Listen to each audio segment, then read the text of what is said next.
Brasil que vai Você resolver. concorda que a gente tem que combater Então, até agora, ele teve 2 interrupções, né? 2 censuras de sua fala. esse tipo de grupo, certo? Internamente, sim. Internamente? Então por Sim. que o PT votou contra a classificação desses grupos como grupos terroristas? Porque a mudança de nome não é o que vai resolver o problema. E o que vai resolver? É. O Lula? Combate direto, E o que inteligência, o Lula Polícia tem feito? Federal. Agora é hora de ouvir o... Não deixam ele falar, terceira interrupção, né? Nesse ponto eu concordo com o Henrique, porque essa mudança de nomenclatura, ela atende a tudo que conversamos até aqui, não vou repetir. Então atende os desejos norte-americanos de uma infiltração de espionagem. Não falei que vou repetir, mas estou repetindo na síntese, né? Essa relação e essa tentativa de infiltrar uma espionagem e, quem sabe, atuações mais beligerantes, mais contundentes e militares, né? Polícia dá pra gente descobrir, né? Então, eu já sabia, o Henrique é contra tudo e contra todos, por isso ele é o herói das resistências todas, mas contra os...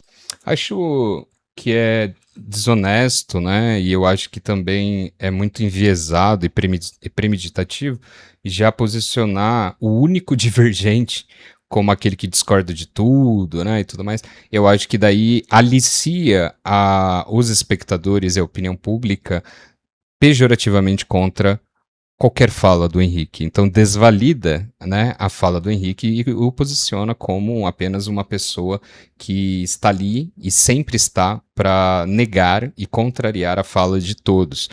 Se você posiciona uma pessoa desse jeito, você descredibiliza as divergências que ele vai trazer. Então, aí o espectador é levado a dar mais atenção para as falas dos outros que se posicionam mais à direita ou à direita, e aí, então, todos os que são de direita, tudo que eles falarem, as pessoas vão aceitar e absorver, mas vão criar um ranço contra as falas do Henrique, já achando que tudo aquilo é delírio ou uma negação proposital. É como tratá-lo como um negacionista. Então o Morning Show, já nos seus poucos minutos, quantos minutos, né? Em 5 minutos de um programa, já mostrou tudo o que poderia mostrar para alguém que tivesse um senso um pouco mais analítico, não é? Ela já mostrou o seu posicionamento e o quanto que convida a divergência para humilhar, convida a divergência para menosprezar, convida a divergência de esquerda para mostrar que é uma divergência louca, contraditória, que merece ser interrompida, que entende? Eu acho muito triste. Então não é um programa justo, de debate justo, até agora. Os fatos não há argumentos. Eliseu Caetano tem as informações e a elegância da notícia. Bem-vindo, meu caro. Conta pra... Contra fatos não há argumento, né? Então ele já, ao posicionar que contra fatos não há argumento, ele descredibiliza a tentativa de fala do Henrique, quase que insinuando que o Henrique não está atento e não está observando os fatos, como se ele estivesse falando coisas das vozes da cabeça dele. Então é um ato de descredibilizar. Talvez seja isso, talvez seja trazer pessoas de esquerda para esse programa para descredibilizar.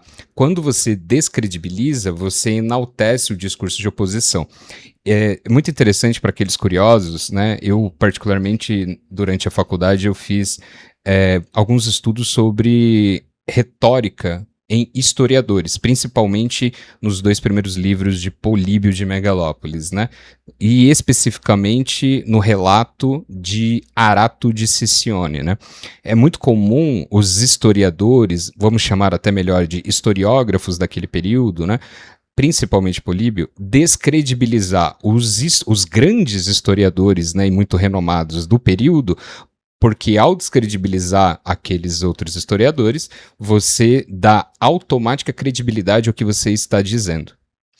Notem em debates que descredibilizar o outro sempre é nessa tentativa, que não é uma tentativa louvável, às vezes também nem é verdadeira, é absolutamente emocional. As pessoas vão descredibilizar o outro no debate para tentar promover credibilidade à sua fala e ganhar o povo, deixar o público cativo a apenas o que ele diz. Perigoso. A gente já tem gente e empresas enquadradas pela fúria de Donald Trump. Salve, salve, Fernando Rocha! Ótima manhã para você, para os nossos companheiros aí no Sofá da Discord e, claro, para toda a nossa audiência do Show da Manhã aqui na Jovem Pan. A gente chega ao vivo, direto dos Estados Unidos, porque essa notícia vai ter desdobramentos e, obviamente, nesse momento... E particularmente, eu odeio esses floreios de jornalistas que não entram no assunto de uma vez, né? É para ganhar tempo, né? A minha interpretação, não quer dizer que eu esteja certo, mas é para ganhar tempo na emissora, né? Quanto mais eu acho, né? Se embarga, se demora para trazer a informação, principalmente em um programa de auditório de debate, mais você ganha tempo para o próprio programa, porque em si os temas tratados ali, né? Eles podem ser vazios em si só, redundantes demais, né? Enfim, é uma questão pessoal. Tá tendo muita repercussão, não apenas aí no Brasil, mas no mundo inteiro, aonde o PCC tem ali uma célula, tem gente com medo. Veja, célula, né?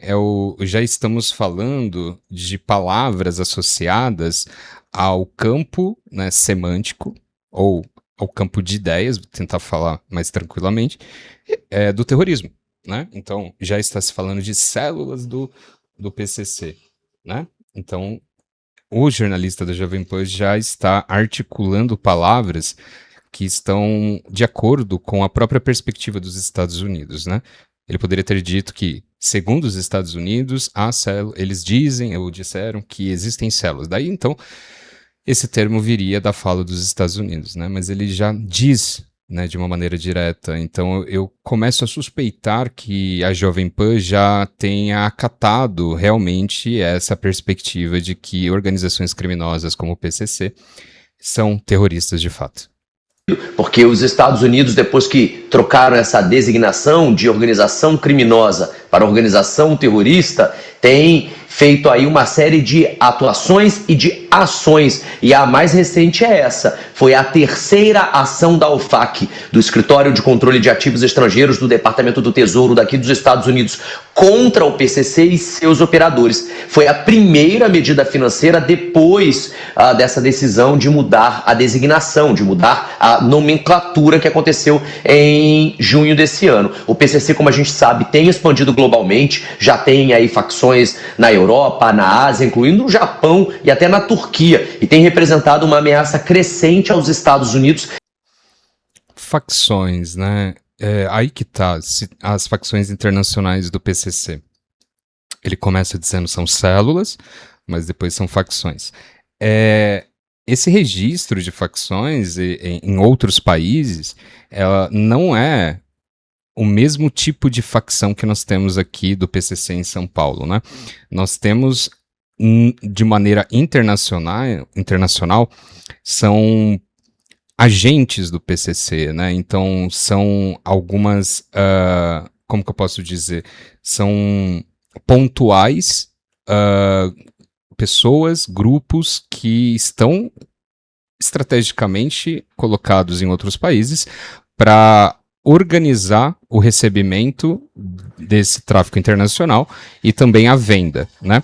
Então, são desmembramentos, né, do próprio PCC. Quando a gente pensa em, já existem facções em outros países, nos termos que nós entendemos no Brasil, e temos um grupo armado que já está dominando uma periferia, um bairro, né, e já, por exemplo, dominando a própria gestão habitacional ali, que é o que o PCC ou outros comandos acabam fazendo, ou já estão simulando que são empresários e já estão ocupando e organizando-se e também já estão criando empresas de fachada, empresas de laranja e estão lavando dinheiro, estão, né, tentando encobrir suas atividades criminosas com uma aparência de legalidade, que aí o PCC faz muito melhor do que qualquer outra facção do Rio de Janeiro.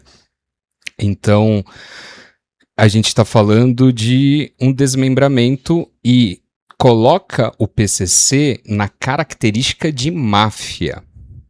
não de terrorista. Então, estou dizendo tudo isso para a gente começar a colocar ou dar nome aos bois.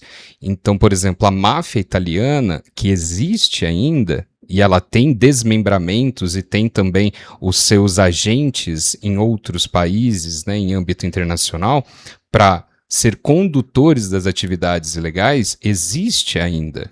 E os Estados Unidos nunca, até mesmo quando a máfia italiana, em peso, né, na lei seca, na era da lei seca dos Estados Unidos, ela nunca, e tudo bem que não tinha essa denominação de terrorismo, mas nunca colocou, né, grandes leis e reforços contra a máfia italiana. Ela fez um cerco de inteligência e utilizou suas próprias forças para combater a expansão da máfia italiana em território nacional, mas em nenhum momento ela interviu na Itália, por exemplo, né? Al Capone e esses grandes líderes de máfia, não é? Agora, quando nós estamos pensando nessa complexificação das atividades criminosas do PCC, então nós estamos vendo que o PCC evoluiu para a máfia e não para uma organização terrorista que tem o objetivo de depor o governo vigente atual do Brasil em busca de uma dominação política e ditatorial. Olha, vocês conseguem ver a diferença? Segundo as autoridades daqui, especialmente no estado da Flórida, de onde falamos agora ao vivo. Essas sanções foram anunciadas ontem pelo Departamento do Tesouro contra 2 brasileiros, 3 empresas brasileiras e uma empresa portuguesa. Veja, eu não tinha ouvido o resto, mas ele falou células do PCC. Depois ele falou em facções do PCC espalhadas pelo mundo, de maneira internacional, principalmente nos Estados Unidos ali que ele se põe. E depois a gente descobre que, né, estamos falando de 2 pessoas, 2 brasileiros presos, uma empresa de fachada. Então veja que não ainda ali em âmbito internacional não se trata de uma facção aos moldes aqui do Brasil, pelo que nós entendemos.